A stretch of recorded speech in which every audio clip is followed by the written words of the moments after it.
Always welcome साथियों। Digital class हमेशा आपके साथ। विद्वानों, अपनी प्रोडक्शन इंजीनियरिंग की सीरीज चल रही है। जो भी कंटेंट अब तक आपने पढ़ा है और आगे इस वीडियो में पढ़ने वाले हैं, सारा कंटेंट आपको पीडीएफ फॉर्मेट में अवेलेबल रहेगा। जिस तरह से मैकेनिकल इंजीनियरिंग जनरल नॉलेज की अन्य सीरीज कंप्लीट अवेलेबल हैं, इस कंटेंट का इस्तेमाल आप SSC, RRB, state JEE, GATE, BTech, AMIE के एग्जामिनेशन के लिए कर पाएंगे। हाँ तो विद्वानों, पिछली वीडियो में हम पैटर्न बनाना सीख रहे थे। पैटर्न बनाते वक्त हमें किन किन बातों का बारीकी से ध्यान रखना होता है, किन किन बातों का ध्यान रखना होगा, ये सब डिटेल में जान रहे थे। तो हम पहुँचे थे साथियों, टेम्परेचर एक्सिस था। टाइम कितना लगता है उसमें। रूम टेम्परेचर से आप टेम्परेचर राइज करते हैं तो एक्सपेंशन होता है, थर्मल एक्सपेंशन, जैसा कि आप जानते हैं साथियों। तो सॉलिड से लिक्विड स्टेट में जब मटेरियल जाएगा आपका, तो भी एक्सपेंशन होगा। तो आप टेम्परेचर बढ़ाते रहते हैं तो एक्सपेंशन होता रहता है। एक लिमिट तक होता रहता है, जहाँ तक आप उसको एक्सपेंड करते जाते हैं वो एक अलग मैटर है। बट यहाँ तक आप पोरिंग टेम्परेचर तक इसका टेम्परेचर राइज करते हैं, उसके बाद इसे धीरे धीरे स्लो स्लो करके ठंडा करते हैं तो कॉन्ट्रैक्शन होता है, यहाँ पर श्रिंकेज होता है। तो ये हमें अलाउंस देनी पड़ती है। कोई हमें इस डायमेंशन का, समझ लीजिए स्फेरिकल कोई बॉडी पार्ट चाहिए। अब तो ये इस प्रकार का आपको ढालना होगा। तो आपका मोल्ड सेम इसी साइज़ का होगा, तो एक्सपेंशन मटेरियल आप डालेंगे इसमें एक्सपेंडेड होगा, लेकिन वो बाद में छोटा हो जाएगा। तो इसलिए आपको ऑलरेडी मोल्ड को पहले ही बड़ा बनाना होता है। तो इस प्रकार की बहुत सारी बारीकियाँ होती हैं जो ध्यान में रखनी होती हैं। ये सब हमने पिछली वीडियो में जान लिया था, इन पर हमने चर्चा की थी।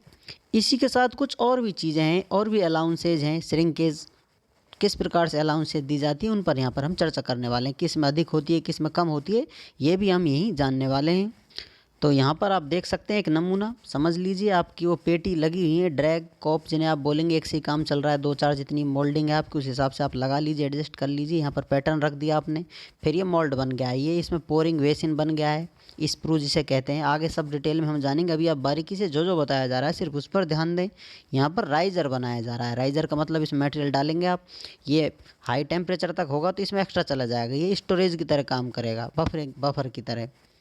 जब आपका मटेरियल ठंडा होगा, राइज़र से आपने डाल दिया है, तो अब ठंडा होगा तो धीरे धीरे ये सिकुड़ेगा, कम होगा, श्रिंकेज होगी इसमें। तो ये राइज़र से इसमें मोल्टन मेटल आता रहेगा। मटेरियल जब तक आता रहेगा जब तक ये खुद सॉलिड ना हो जाए। तो सॉलिड होने के बाद जो प्रॉब्लम आएगी उसका भी निवारण करना होता है। तो ये सारी चीज़ें बारीकी से ध्यान में रखी जाती हैं। इतना सब जानने के बाद कुछ बारीक बातों पर भी चर्चा कर लेते हैं साथियों। लिक्विड स्टेट हो या सॉलिडिफिकेशन हो, लिक्विड एंड सॉलिडिफिकेशन की बात की जाए, shrinkage are maximum for aluminium. Liquid में बात की जाए, सॉलिडिफिकेशन हो रहा है उस समय बात की जाए, तो एल्युमिनियम में मैक्सिमम श्रिंकेज देखने को मिलता है। सकड़ा कमी, साइड डायमेंशन कम होने को देखी जाती हैं। टोटल श्रिंकेज की बात की जाए, is maximum for steel. Total जैसा कि आपको बताया था, लिक्विड होगा, लिक्विड सॉलिड होगा, फिर सॉलिड होगा। टोटल की बात की जाए तो सबसे अधिक किस में होता है, मैक्सिमम स्टील में होता है।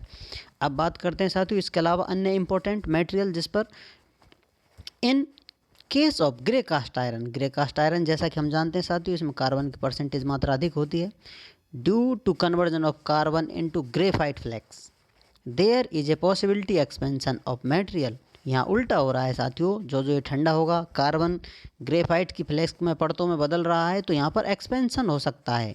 तो इसलिए यहाँ पर राइजर की आवश्यकता नहीं पड़ती। Hence in general there is no requirement for riser when casting is done for cast iron. यदि आप कास्ट आयरन बना रहे हैं तो आपको राइजर की आवश्यकता नहीं पड़ती। बिना राइजर के भी आप काम चला सकते हैं। अब बात करें साथियों श्रिंकेज ऑफ स्टेजेस की बात की जाए साथियों, स्टेजेज ऑफ श्रिंकेज, तो कौन सी श्रिंकेज किस में ज़्यादा होती है, कितने मटेरियल हैं, ये तो सिंपल प्रोसेस आपको बता दिया किस प्रकार से पैटर्न मोल्ड बनाए जाते हैं। तो क्या आप ही सारा चेक करोगे? आपसे पहले कितने लोग हुए हैं जिन्होंने ये सारी चीज़ें बारीकी से चेक की हैं और अपने लिए अवेलेबल करा रखी हैं। इसमें नंबर 1 की बात की जाए, बिस्मिथ, जिसमें श्रिंकेज नेग्लिजिबल होता है। सेकंड, वाइट मेटल 5 mm पर मीटर होता है, पर मीटर की बात की जाए। कास्ट आयरन की बात की जाए तो 9 to 10 mm पर मीटर देखने को मिलता है। कॉपर में 11 mm पर मीटर के लगभग होता है। एल्युमिनियम में 13 mm पर मीटर। स्टील में 25 से लेकर 35%, सॉरी परसेंट नहीं, mm में मात्रा इसकी यूनिट लेकर चलें तो 25 से 35 mm तक एक्सपेंशन देखने को मिलता है पर मीटर। तो स्टील की बात की जाए तो स्टील में ये रेंज रहती है। तो स्टील में मिला दिया जाए मैग्नीज, यहाँ पर मैग्नीज स्टील कितनी हो जाएगी साथियों, 35 mm पर मीटर। आप कह सकते हैं ये मैक्सिमम श्रिंकेज बता रहा है। एल्युमिनियम आपने देख लिया 13 mm पर मीटर है। ब्रास में कितना होगा 23 mm पर मीटर। जिंक में 24 के करीब होता है। और इनवर जो कि निकल एलॉय होता है साथियों नियर टू 0, यहाँ पर श्रिंकेज एलाउंस देखने को मिलता है। इस प्रकार के मटेरियल अपना बिहेवियर शो करते हैं, तो इनको आपको ध्यान में रखना होता है किस चीज़ की आप कास्टिंग कर रहे हैं। उम्मीद करते हैं विद्वानों वीडियो में दी गई अब तक की जानकारी आपको अच्छे से समझ में आई होगी। अभी भी आपका कोई कन्फ्यूज़न है तो आप हमसे कमेंट कर पूछ सकते हैं साथियों। आप चाहें तो कांटेक्ट कर सकते हैं। कांटेक्ट लिंक आपको वीडियो डिस्क्रिप्शन में मिल जाएगा। वीडियो को अंत तक देखने के लिए, चैनल को सपोर्ट करने के लिए आपका दिल की गहराइयों से बहुत बहुत धन्यवाद। मिलते हैं नेक्स्ट वीडियो में, तब तक पढ़ते रहिए, व्यस्त रहिए, मस्त रहिए। जय हिंद, वंदे मातरम।